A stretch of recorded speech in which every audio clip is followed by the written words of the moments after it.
की सरकार बनवाना चाहते हैं और बीजेपी की सरकार इसलिए बनवाना चाहते हैं क्योंकि वो केजरीवाल से नफरत करते हैं। राहुल गांधी दो लोगों से बहुत नफरत करते हैं, एक नरेंद्र मोदी, एक अरविंद केजरीवाल। वो किसी भी कीमत पर अरविंद केजरीवाल को खत्म करना चाहते हैं और ये उनके लिए एक सुनहरा अवसर है, इसका वो फायदा उठा रहे हैं। अखिलेश यादव ने कुंभ में स्नान को लेकर पाप धोने की बात कही थी, जबकि उनके खुद के पिता मुलायम सिंह यादव की कुंभ में स्नान करने पहुंचे थे।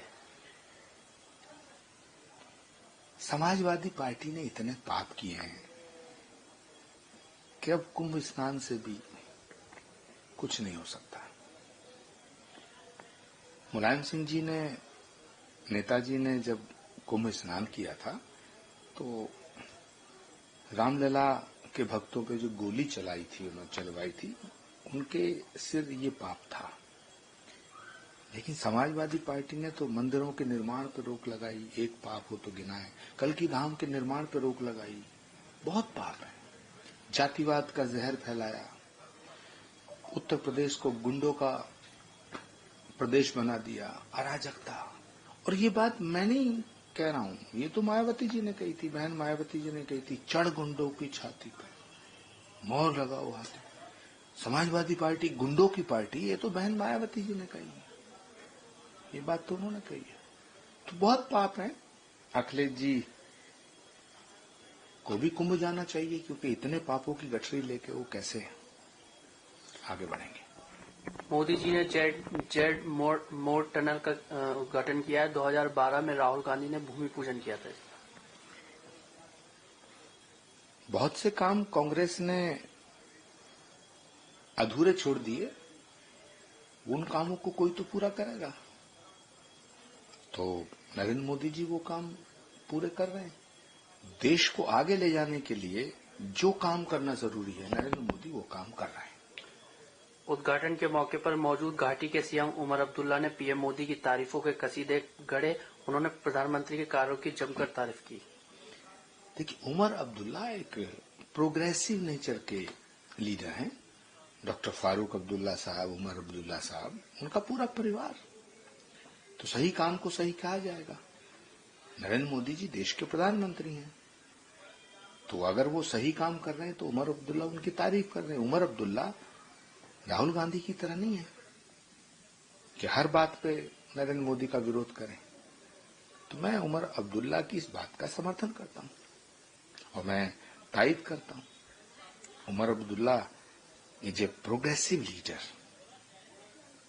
सीबीआई ने आय से अधिक संपत्ति के मामले में दिल्ली के पूर्व मंत्री सत्येंद्र जैन पर मुकदमा चलाने की मंजूरी प्राप्त कर ली है। एजेंसी ने 4 जनवरी को इस मामले में पूरक आरोप पत्र भी दाखिल किया है। राउज एवेन्यू कोर्ट ने मामले को विचार के लिए सूचीबद्ध किया है। इस सवाल के ऊपर आम आदमी पार्टी के प्रवक्ता अपनी बात रखेंगे, मुझे इसकी जानकारी नहीं है। महाराष्ट्र और हरियाणा विधानसभा चुनाव में हार के बाद से विपक्षी इंडिया गठबंधन में कांग्रेस के इकबाल पर सवाल उठ रहे हैं। इसके अलावा दिल्ली इलेक्शन में आम आदमी पार्टी और कांग्रेस के बीच गठबंधन न हो पाने से दूसरे दल नसीहतें दे रहे हैं। देखिए, इंडिया गठबंधन अब आईसीयू में है और वेंटिलेटर पे है, अंतिम सांसें गिन रहा है। और ये दिल्ली का जो चुनाव है, ये इसकी मृत्यु की घोषणा कर देगा। तो गठबंधन बेमेल था, गठबंधन स्वार्थों के वशीभूत था और गठबंधन के जो नेता थे वो इनमैच्योर थे, वो नॉन पॉलिटिकल हैं, इनमैच्योर हैं, अपरिपक्व हैं। जिस गठबंधन का नेता अपरिपक्व हो, इमैच्योर हो और गठबंधन बेमेल हो, तो उसका तो अंजाम यही होना था जो होगा। अखिलेश यादव ने अरविंद केजरीवाल का समर्थन किया है, तो वहीं उद्धव सेना और ममता बनर्जी भी आपके साथ है। इस बीच उद्धव सेना ने तो अपने मुख्य पत्र सामना में संपत्ति के लिखकर कांग्रेस को अटल नसीहत दी है। उद्धव सेना का कहना है कि कांग्रेस बिल्कुल भी संवाद नहीं कर रही है। और इंडिया अलायंस एकदम ठंडा पड़ा है।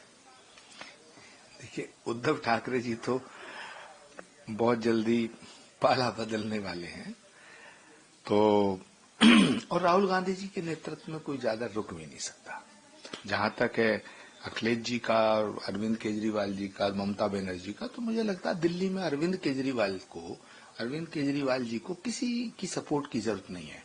दिल्ली की लड़ाई एकदम साफ है, बीजेपी वर्सेस आम आदमी पार्टी। उद्धव सेना ने कहा है कि इन्हीं हालातों में उमर अब्दुल्ला को कहना पड़ा कि यदि ऐसी स्थिति है तो फिर मान लेना चाहिए इंडिया अलायंस लोकसभा चुनाव तक के लिए ही था और अब इसे भंग कर देना चाहिए। इंडिया गठबंधन नाम की कोई चीज भारत में नहीं है। जो थोड़ी बहुत बची है वो खत्म हो जाएगी दिल्ली के चुनाव के बाद। सर, परेश रावल अपने एक ट्वीट पर ट्रोल किए जा रहे हैं। दरअसल जफार नाम के एक्स हैंडल से एक पोस्ट किया गया था, इसमें राहुल गांधी के साथ गधे की तस्वीर थी। इस पर लिखा था, क्या कोई इस तस्वीर से गधे को हटा सकता है? परेश रावल ने इसे रिट्वीट करके लिखा, आपका मतलब है फ्रेम खाली करना है। देखिए, मैं परेश रावल जी से कभी मिला नहीं हूं, मुझे नहीं पता उन्होंने क्या लिखा, ना मैंने उनका ट्वीट देखा है। देश में लोकतंत्र है, सबको अपनी बात कहने की आजादी है।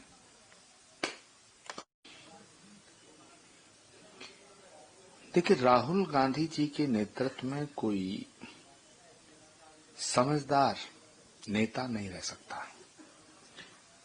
उद्धव ठाकरे जो कह रहे हैं, मैं उसका समर्थन करता हूं। मुझे लगता है बहुत जल्दी उद्धव ठाकरे पाला बदलेंगे। जो सनातन को मानने वाला है, समझदार नेता है, वो राहुल गांधी के साथ नहीं रह सकता।